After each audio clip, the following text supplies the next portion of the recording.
गुबगुबीत आणि मस्त टम्म फुगणाऱ्या खुसखुशीत अशा पुऱ्या. एकोणा एक गव्हाच्या या पुऱ्या मस्त टम्म फुगतात आणि अशाच बराच वेळ खुसखुशीत सुद्धा राहतात. दोन्ही बाजूनी एकसारखा रंग, अजिबात करपणार नाही. भरपूर खुसखुशीत आणि खमंग अशा या पुऱ्या मस्त गुबगुबीत आणि टम्म फुगतात. कोणतीच सिक्रेट ट्रिक नाही किंवा कोणताच सिक्रेट पदार्थ नाही. नेहमीच्याच पद्धतीने फक्त काही टिप्स जाणून घेत आपण आजची ही खमंग गुबगुबीत अशी पुरी पाहणार आहोत. चला तर मग सुरुवात करूयात. आज आपण मस्त खुसखुशीत आणि अगदी परफेक्ट अशा पुऱ्या तयार करतोय. तर यासाठी आधीच मी सामानाची थोडीशी जुळवाजुळव करून घेते. जे साहित्यांचं प्रमाण आहे ते अगदी अचूक असायला हवं असं अजिबातच नाही. तर इथे बरोबर 2 कप भरून मी गव्हाचं पीठ घेतलेलं आहे. गव्हाचं पीठ घेत असताना ते चांगलं चाळूनच घ्यायचंय. अजिबात इथे मैदा वापरायचा नाही. हवं असेल तर सुजीच्या चाळणी अगदी फाईन असं तुम्ही हे चाळून घेऊ शकता. 2 कप गव्हाचं पीठ आहे, तर यासाठी अर्धा कप भरून आपल्याला इथं बारीक रवा वापरायचा. नुसत्याच गव्हाच्या पुऱ्या करण्यापेक्षा ना यामध्ये आवर्जून बारीक रवा घालायचा आहे. इथे जाड रवा अजिबात वापरू नका. आता बारीक रवा घालण्याचे 3 फायदे आहेत. रवा घातल्यामुळे पुऱ्या खुसखुशीत तयार होतात, मस्त टम्म फुगतात आणि खूप वेळ अशाच या टम्म फुगलेल्या राहतात. हे जे मी प्रमाण तुम्हाला सांगितलेलं आहे, 2 कपासाठी अर्धा कप भरून आपल्याला बारीक रवा वापरायचा आहे. हे अगदी परफेक्ट प्रमाण आहे. तुम्ही थोडासा जरी रवा कमी घेतलात ना, गव्हाचं प्रमाण जेव्हा जास्त होतं, त्यावेळेस पुरीचा रंग खूप डार्क होतो किंवा या पुऱ्या थोड्याशा करपल्यासारख्या दिसतात. यामुळे रव्याचं प्रमाण थोडंसं वाढवायला हवं. यामध्ये चवीपुरतं मीठ घालायचं आहे आणि आवर्जून मी यामध्ये ना नेहमी चमचाभर ओवा घालते. यामुळे 2 फायदे होतात. एक तर पुरी खूप खुसखुशीत लागते. नुसतीच पुरी जरी तुम्ही खाल्लीत ना, तरी सुद्धा ती खमंग लागते. पुरी पचण्यासाठी थोडीशी हलकी होते. आता हे सगळे कोरडे जे साहित्य आपण यामध्ये घातलेले आहे, ते थोडेसे हाताने मिसळून घेऊ. सगळं साहित्य मिसळून झालं, की यामध्ये अगदी चमचा 2 चमचेच आपल्याला तेल घालायचंय. म्हणजे इथे मी मोहन घातलेलं आहे, पण कच्चंच तेल आपल्याला इथे वापरायचं आहे. आता जेव्हा आपण कणिक मळून घेतल्यानंतर जेव्हा तेल लावतो, त्यामुळे काय होतं, की जे कणिक आहे ती थोडीशी सॉफ्ट व्हायला मदत होते. पण जर तुम्ही आधीच यामध्ये पिठामध्ये मोहन घातलं, तर काय होतं, आपली जी पुरी आहे ती मस्त खुसखुशीत व्हायला मदत होते. तर यामुळेच पुरी बनवत असताना आपण पिठामध्ये तेल केव्हा घालत आहोत हे सुद्धा खूप महत्वाचं आहे. आता कणिक मळायला घेऊयात. कणिक मळत असताना आपल्याला खूप जास्त पाण्याचा इथे वापर करायचा नाही. तुम्हाला तर माहीतच आहे, की पुरीचं जेव्हा कणिक आपण मळून घेतो, पीठ मळून घेतो, यावेळेस आपल्याला थोडंसं कडक किंवा खूप सैलसर करून हे पीठ नाही चालत, जसं आपण चपातीसाठी करतो. असं अजिबातच न मळता आपल्याला थोडंसं घट्ट पीठ मळून घ्यायचंय. तर इथे कणिक चांगली घट्ट अशी मी मळून घेतलेली आहे. पाणी आपण 1 कप भरून घेतलेलं होतं, तर हे संपूर्ण पाणी मला इथे लागलेलं आहे. यापेक्षा जास्त इथं पाण्याचा वापर करायचा नाही. असा घट्ट गोळा मळून घ्यायचा, म्हणजे पुऱ्या सुद्धा मस्त खुसखुशीत अशा तयार होतात. ही कणिक मळल्यानंतर कडक होऊ नये यासाठी आपल्याला काय करायचंय, पुन्हा अर्धा चमचा यावरती तेल घालून तेलामध्ये कणिक चांगली घोळून घ्यायची. पुरीसाठी कणिक मळून घेत असताना थोडीशी मेहनत लागते, थोडासा जोर द्यावा लागतो, म्हणजे पुऱ्या सुद्धा खुसखुशीत तयार होतात. आता इथं पीठ मळून झालेलं आहे. यावरती झाकण ठेवूयात आणि एक 15 ते 20 मिनिटांसाठी ही कणिक चांगली मुरू देऊयात.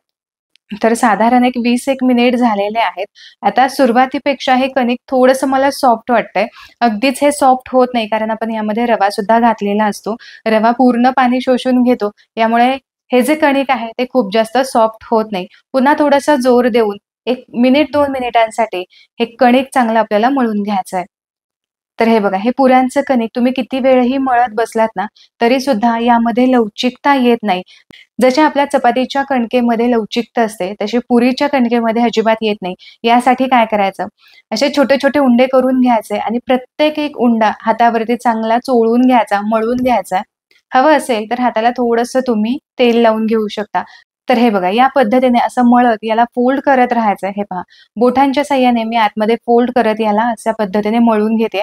यामुळे काय होतं, एकोणा एक तुमची पुरी फुगलीच जाते. आणि दुसरी महत्वाची गोष्ट अशी, की याला अजिबात चिरा पडत नाही. यामुळे काय होतं, पुरीच्या आतमध्ये अजिबात तेल जात नाही आणि पुरी खूप तेलकट-तेलकट अशी अजिबात होत नाही. तर यावेळेस ही ट्रिक नक्की वापरून पहा. तर हे बघा, इथे सगळे उंडे तयार करून घेतलेत. आता यावरती तेल लावून घ्यायचं, म्हणजे हे उंडे कोरडे सुद्धा पडत नाही. आता इथे एक महत्वाची गोष्ट, पुरी बनवत असताना किंवा पुरी करत असताना आपल्याला अजिबात पिठीचा वापर करायचा नाही. यामुळे काय होतं, पुरी काळपट होते आणि याचबरोबर तेल सुद्धा खूप खराब होतं. यामुळे पुरी लाटून घेत असताना नेहमी तेलाचाच वापर करायचा. सतत तुम्हाला तेलामध्ये हात बुडवावा लागत नाही किंवा वेगळं असं तेल तुम्हाला घ्यावं लागत नाही आणि हे जे उंडे आहेत ते सुद्धा अजिबात कोरडे होत नाहीत. पुऱ्या लाटायला घेऊयात. साईडला इथे मी तेल गरम करण्यासाठी ठेवलेलं आहे. याचबरोबर पोळपाट लाटणं सुद्धा घेऊयात. आता पुन्हा हातावरती थोडासा उंडा मळून घ्यायचा म्हणजे तो सॉफ्ट होतो आणि लाटण्यासाठी अगदी सोयीस्कर जातं. पुरी लाटत असताना खूप जोर देऊन अजिबात पुरी लाटायची नाही. पुरी लाटण्याची एक अशी ट्रिक आहे ना, की ज्यामुळे तुमची पुरी हमखास 100% टम्मही फुगलीच जाणार. आता बघा, पुरी लाटत असताना लाटण्याकडे थोडंसं लक्ष द्या. सुरुवातीला थोडीशी पुरी लाटून घेतली. आता यावेळेस मात्र प्रत्येक वेळेस तुम्ही जेव्हा यावरती लाटणं फिरवता, त्यावेळेस पुरी उचलून पुन्हा पोळपाटावरती थोडीशी साईड बदलून ठेवायची. म्हणजे काय होतं, पुरी एकसारखी सुद्धा लाटली जाते आणि ज्यावेळेस आपण पुरी अशी हवेमध्ये घेतो, त्यावेळेस यावेळेस पुरी हवेच्या संपर्कात येते किंवा हे जे कणिक आहे, ते थोडंसं कोरडं होतं आणि यामुळेच ही पुरी अगदी टम्म फुगते. अशीच ही पुरी लाटणं दाबून तुम्ही जर लाटून घेतली, तर अजिबात ही पुरी फुगणार नाही. या पद्धतीने नक्की ट्राय करून पहा. चला आणखीन एक पुरी लाटायला घेऊ. तर प्रत्येक उंडा लाटण्याआधी ना आपल्याला थोडासा मऊसर करून घ्यायचा आहे, मळून घ्यायचा आहे. तर एकदा मऊ झाला, की मग लाटण्यासाठी अगदी सोयीस्कर पडतं. आता यानंतर चपटा असा थोडासा उंडा करून घ्यायचा. पुरी थोडीशी लाटून घ्यायची. आता यानंतर मात्र पहा, पुरी थोडीशी लाटून झाली, की सतत आपल्याला ही पुरी पलटी करत किंवा या बाजूने त्या बाजूने असं हवेमध्ये उचलून ही पुरी लाटून घ्यायची. पुरी लाटत असताना फक्त मी एकदाच हे लाटणं फिरवून घेत आहे. सतत आपल्याला त्यावरती लाटणं फिरवून घ्यायचं नाही. सुरुवातीला 2 ते 3 वेळा लाटणं फिरवायचं आणि यानंतर मात्र एकदाच हे लाटणं फिरवून घ्यायचं. तर या टेक्निकला मी पुरी लाटण्याची 1-2 टेक्निक असं नाव दिलंय. तर फटाफट इथे मी सगळ्या पुऱ्या लाटून घेते. सगळ्या पुऱ्या मी इथे लाटून घेतलेल्या आहेत. एकावरती एक जरी तुम्ही ठेवल्या तरी त्या अजिबात एकमेकांना चिकटत नाहीत. सगळ्या पुऱ्या एकसारख्या अशा लाटून घेतलेल्या आहेत. आता या पुऱ्या आपण तळून घेऊयात. मध्यम आचेवरती तेल गरम करून घेतलं. तेल अगदीच खूप गडकडीत गरम नसावं. गॅसची फ्लेम मीडियम केली. पुरी तेलामध्ये घातल्यानंतर लगेचच यावरती झाऱ्या लावायचा नाही. एक 2 ते 3 मिनिटांसाठी पुरी अशीच ठेवायची. अलगद ती वरती आली, याच्या ज्या कडा आहेत त्या तेलामध्ये हलक्याशा दाबून घ्यायच्या किंवा यावरती असं तेल थोडं-थोडं करत घालायचं म्हणजे पुरी टम्म फुगली जाते. बऱ्याचदा आपण काय करतो, पुरी फुगली नाही की मध्ये त्याच्यामध्ये दाब देतो. यामुळे काय होतं, पुरी फुगतच नाही आणि भरपूर कडक सुद्धा होते. पुरी तळत असताना कढईमध्ये भरपूर तेल असावं.